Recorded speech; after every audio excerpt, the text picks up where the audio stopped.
In the previous two videos, I discussed the paramitas of generosity, morality, patience, and effort. And in this final video, I want to talk about dhyana-paramita, or the perfection of meditation and prajna wisdom.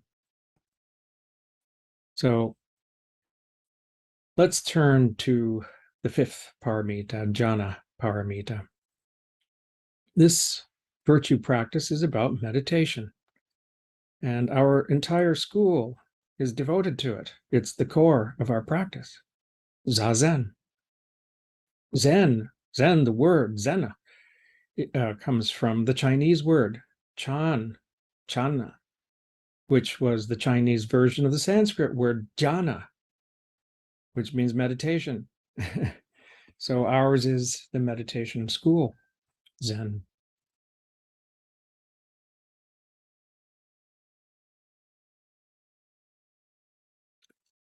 And our practice of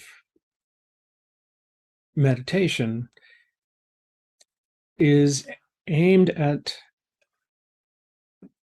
samadhi, or single-pointed concentration. I think there's probably a lot of confusion, or a little confusion, about what samadhi actually is. I think it's often translated as single-pointed concentration, which sort of implies that it's concentration on something, because that's how Westerners think of concentration, as concentration on something. And indeed, that's exactly where we start. We have to concentrate on the breath. Maybe we count the breath coming in and going out of our bodies, or we just observe the breath going in and out, and we're concentrating on that. But the reason that we're concentrating on it is because we want to develop this single-pointed awareness that is characterized by equanimity.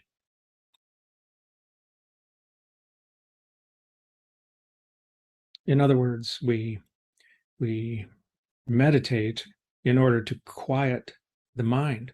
We meditate in order to temporarily cut off the dualistic thinking that prevents us from seeing things as they are, as they really are. And it's difficult. If anybody tells you that meditation is easy, they're wrong.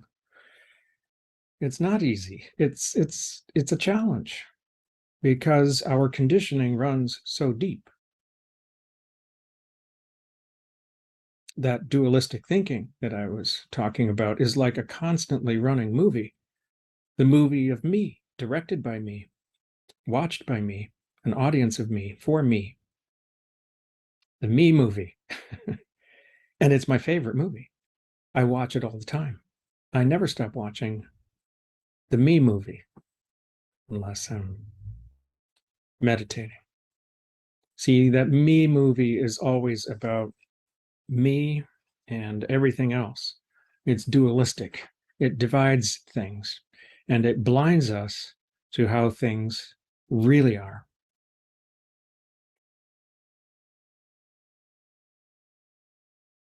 So we really want to develop our meditation skill. And besides, it has other benefits too. When you meditate, you calm yourself. When you meditate, you reduce the amount of stress hormones that your body releases when it's under duress. And I'm telling you, if the prospect of facing extinction does not put you under some duress, there must be something wrong with you. It should put you under duress, but that does not mean that you cannot calm yourself and remain stable and centered in spite of how bleak the future might be. It's stabilizing meditation. So there's a kind of immediate benefit that accrues as a result of meditation. Even your very first sit will leave you feeling refreshed and calm and alert at the same time. And it just goes on from there. A skill you can develop and develop and develop, becoming clearer all the time.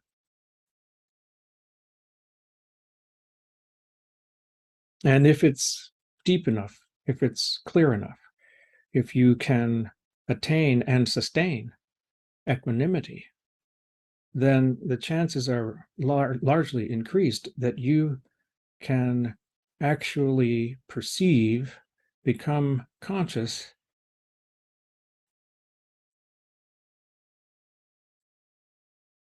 of the way things really are.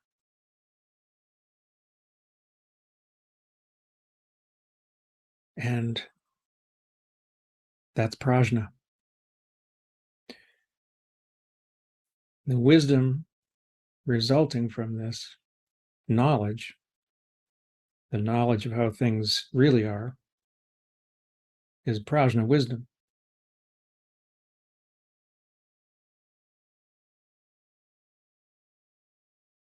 How it's difficult to explain what prajna is. It's like we have to use language to describe a thing that language cannot touch.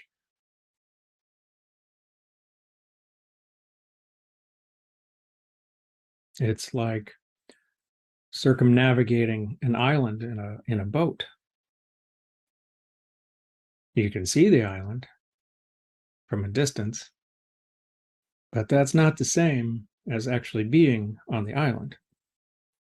And so talking about prajna and prajna wisdom is like that. You have to have an experiential insight into the nature of things. And one of the ways that we describe that insight is we say that we realize that all things are empty, all things lack a lasting substance, a lasting essence. We realize that as a consequence of this emptiness, all things are impermanent.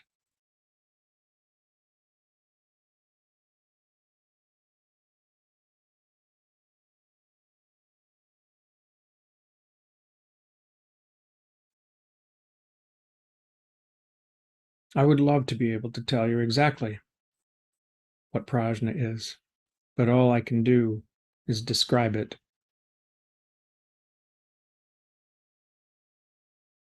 Or I could tell you. But if I did, that wouldn't be it.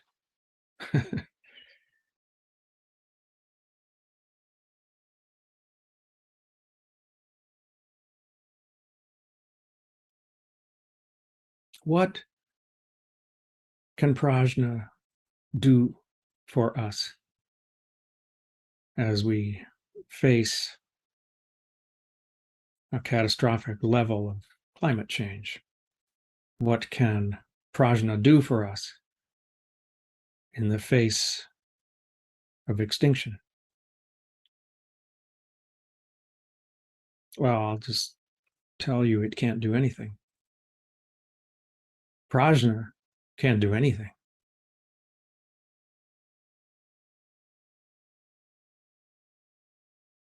And yet, without it, without insight, without that fundamental insight, we really don't have a way to fulfill our practice. When we realize prajna, if I can put it that way, then it becomes possible to perfect the other virtues. They're all interlinked.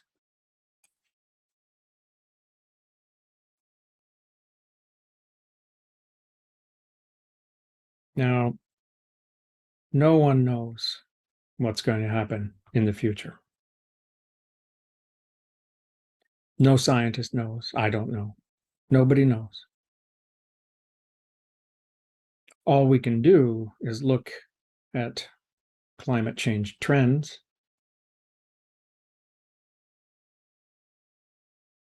accept the full probability that we are headed on a very destructive course, and that it is unlikely that sufficient numbers of world governments will do anything about it in time to avoid some terrible suffering.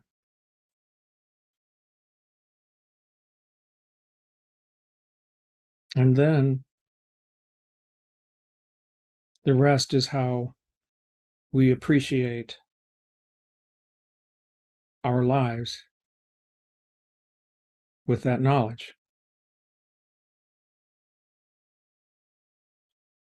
And there's a great deal of uncertainty in all of it. It's hard for human beings to accept uncertainty, and yet reality itself is uncertain by definition. Why? Because everything changes. Why does everything change? Because everything is empty. Nothing has an enduring self-nature.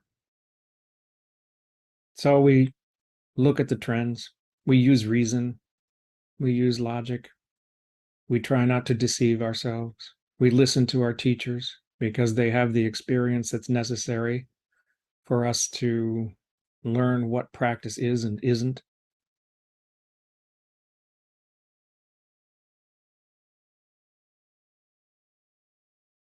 And if you do this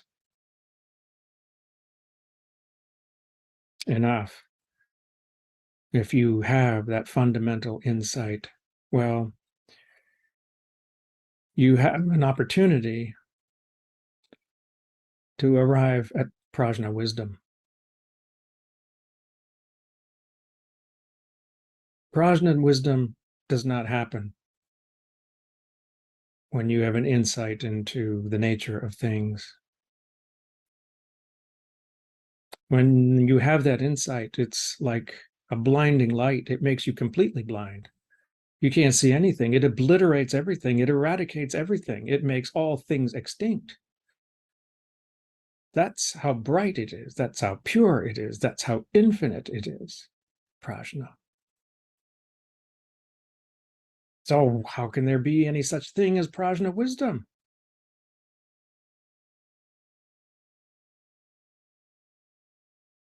There is, because you remember the light.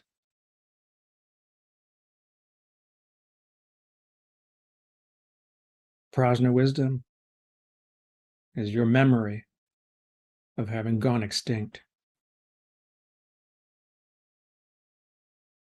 Thank you for listening.